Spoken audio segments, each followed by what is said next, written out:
మనం ఇక్కడ వరకే మన గమ్యం అనేది స్టాప్ కాకుండా అనుక్షణం నిత్య విద్యార్థులారా మనం ఒక ఓనర్ స్థానంలో ఉన్నప్పుడు ప్రతిదీ తెలుసుకుంటూ ఉండాలన్నమాట.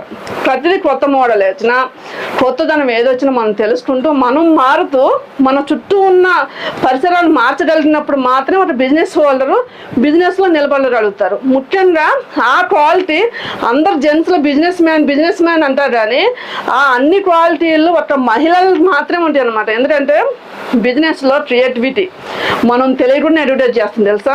మనం ఒక హారం చేసుకుంటేనే 100 మందితో చెప్తాం. అది అంటే మనలో న్యాచురల్గా ఉన్న లక్షణం అనమాట. అది లేడీస్ అంటే ఏంటి తెలియకుండానే అడ్వర్టైజ్ చేసుకుంటాం అనమాట. అది మనకున్న క్వాలిటీ, అది బై బర్త్ వచ్చిన క్వాలిటీ అనమాట.